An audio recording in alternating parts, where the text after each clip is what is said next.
What's going on, everybody? It's your boy SONICSTA back at it again with another video. Now, per usual, before we get started here, if you like this kind of content, please remember to like and subscribe, and also turn on the post notifications bell, that way you never miss a video. With all that taken care of, let's just dive in on today's video. Okay, so I've talked about a lot of Sonic games on this channel, but one of them I've neglected to talk about very much is the game Sonic Forces. Like most would agree, I am not the biggest fan of Sonic Forces, so I really didn't talk about it very much because I just didn't really want to spread that kind of negativity throughout my channel. And also, the game came out in 2017 and my channel didn't even start at that point, so it would have kind of just been beating a dead horse.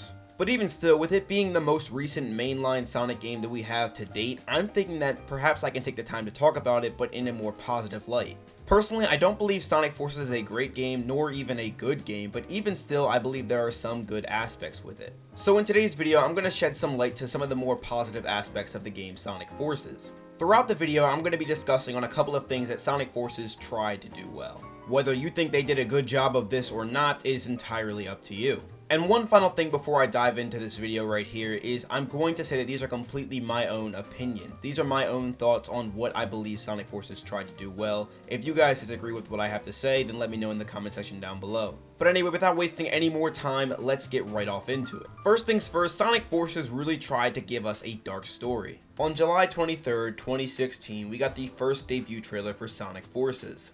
Within this 1 minute and 40-second trailer, we got all sorts of information about the game. Within the content of the trailer, we get a first look at some of the Death Egg robots, the destruction of an unknown city which we now know as Sunset Heights, some very ominous, unsettling music, as well as Sonic looking angry. And towards the end of the trailer, we get the reveal that classic Sonic will be in the game. So from our first presentation alone, we noticed that Sonic Forces is going to be like an end of the world type of game. And then of course, after the game's reveal, we also get to see more of this type of behavior throughout the game. The first stage of Sonic Forces takes place in Green Hill Zone, and we see that the entirety of Green Hill is covered with sand. But if that weren't enough, we also find out that the Resistance is functioning without Sonic the Hedgehog because he has been kidnapped by Dr. Eggman. At this point in the game, it's been 6 months since Sonic has been kidnapped, and the characters presume he is dead. But a little while later, they actually find out, according to the English translation, that Sonic, instead of being dead, is actually just being tortured. Throughout the game, we also see the growth of the custom hero as he becomes more and more brave throughout the story. Oh, and lastly, the characters all believe that Tails has gone insane because Sonic has been missing. Now, of course, there are a lot of elements in the game Sonic Forces that overall tried to make the story much darker, and if I missed anything, which I know I did, let me know in the comment section down below.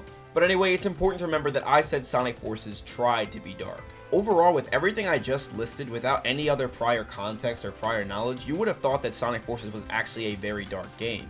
Overall, it's really the dialogue and the character emotions that really make the darker overtones fall short. Overall, if the characters were just portrayed as the game initially said, then I don't think this would have been a problem. For example, one of Silver's lines in Sonic Forces is Tails has just lost it, so in the next scene I should be able to see Tails losing his mind. But instead, Tails seems to be acting in his normal routine aside from the fact that he's afraid of Chaos Zero. Then of course there's that whole English translation where they say that Sonic is being tortured, which actually is completely different in the Japanese. Now, like I said before, I'm going to try my best not to make this a Sonic Forces bashing video, but please just bear with me as I make my claims. But either way, as we already know, Sonic Forces attempted to create a dark story, but they also attempted to create a dark character. Towards the end of the Sonic Forces game reveal trailer, we saw the likes of Shadow, Metal Sonic, Zabok, and Chaos. We also saw a new character that we now know as Infinite. With Infinite being the last character we see revealed, we also see that he has some sort of new power, meaning that he's going to be something we have never seen before. The way Infinite is so ominously introduced in this trailer leads us to believe that he might be the most powerful villain we've seen in the entirety of the Sonic the Hedgehog series. But if you play the games alone, we find out that Infinite is actually less of a character than what we already seen. Not gonna lie, Infinite is kind of a softie, meaning that he's not really as strong or as powerful as we may have thought he was going to be. If you only played the games, you kind of find out that Infinite's motives actually kind of suck. Unlike the likes of most villains in the Sonic the Hedgehog series, Infinite is only introduced properly throughout the comics of the Sonic the Hedgehog series, meaning that the only true way to find out what or who Infinite is to go outside of the original source material. Meaning that if you were to only play the games, you would believe that Infinite's only motive is because Shadow called him weak. To make things even weirder, we also find out that Infinite shows little to no reaction after hearing his entire squad got wiped out by Shadow. It almost seems as if Infinite cares more about himself than his entire squad. Now there are a lot of ways Infinite could have been a better character, and one of them honestly just starts off with him actually getting his whole backstory shown off in the game. Another thing that would have been more interesting is if they made Infinite a little bit more selfless. All in all, I feel like Infinite is supposed to be the character we the audience are supposed to feel sympathetic for, but in the end I kind of feel like he's completely wasted potential because I feel no emotion towards him whatsoever. Bottom line is, how am I supposed to feel sympathetic for a character that doesn't show any sympathy towards his teammates or supposedly his friends?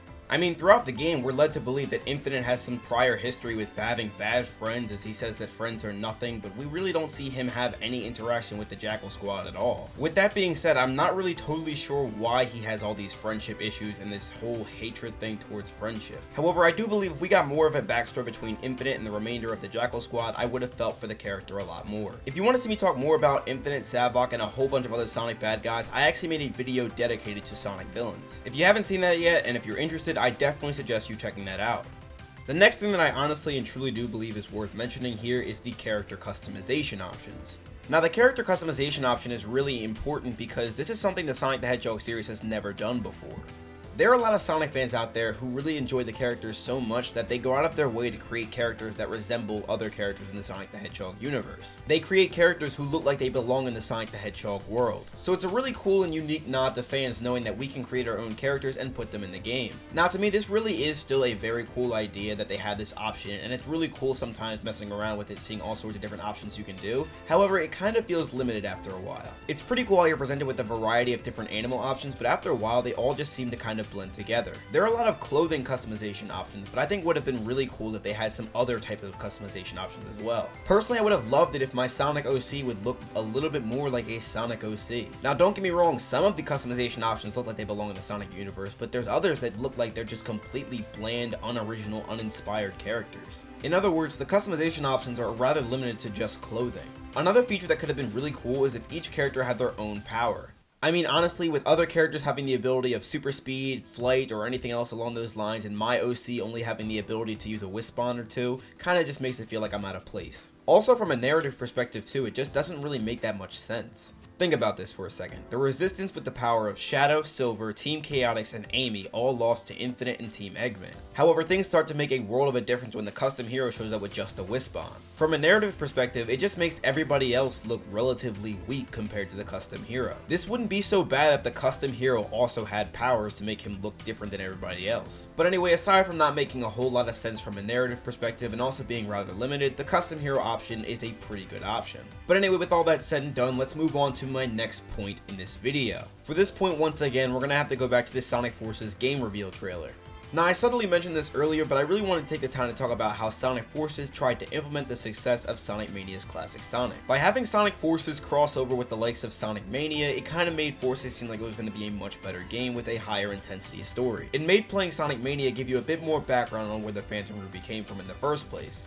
Not only that, but since Sonic Forces followed the events of Sonic Mania not only in story but also in terms of release, Sonic Forces had to capitalize. With the inclusion of Classic Sonic in Sonic Forces, Classic Sonic had to have all the same abilities from Sonic Mania, but also have to do it better or at least the same. However, as we all know, Classic Sonic's gameplay ends up feeling a lot worse than it does in Sonic Mania. Nevertheless, Sonic Forces did try to implement the success of Classic Sonic here. We can see this is evident because of Classic Sonic's inclusion in the game, and also the ability of the drop dash is included as well. Also, it was a little unclear for a while if this Classic Sonic was the same one that was in Sonic Generations, due to one of Tails' lines being that this Classic Sonic is from a different dimension. We all know Sonic Generations Classic Sonic came from an earlier timeline, but we know this is the same Classic Sonic because Sonic says it's been generations since I've seen you, and Classic Sonic seems to agree, meaning that they've met before. So after knowing this information, we know that Classic Sonic was attempted to be implemented in two different point of views. Firstly in gameplay, and secondly in story. Personally, both just ended up being poor execution. The fifth thing that I wanted to mention here is the usage of the Wisp.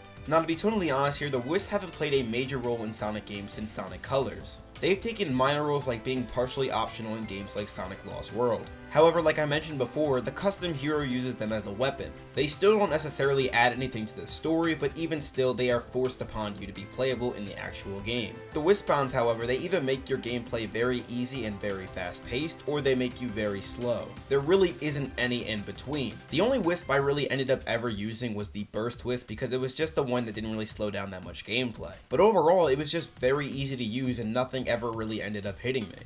However, you could use Wisp bombs like Cube, but then again, that would really slow down your gameplay and make your time a lot worse.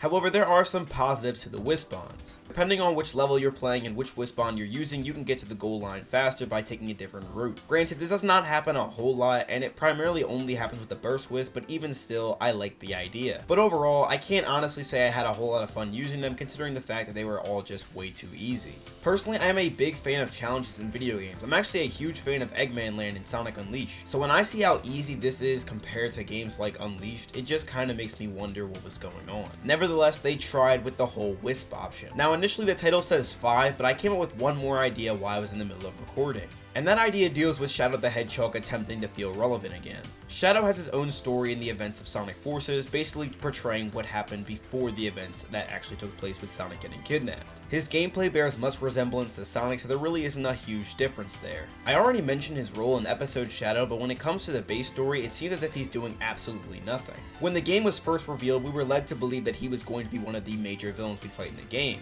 However, during the progression of Sonic Forces, we find out that Infinite can make copies. Suffice to say, we don't even fight Shadow the Hedgehog. But hey, at least they made an effort to bring him in the story.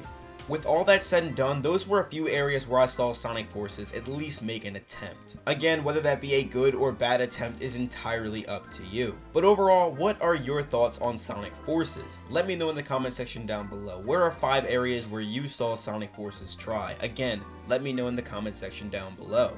With all that said and done, I want to take the time to shout out Sonic Boy on Twitter for drawing this amazing fan art of me. So thank you so much for this art. It looks amazing, and I really do appreciate it.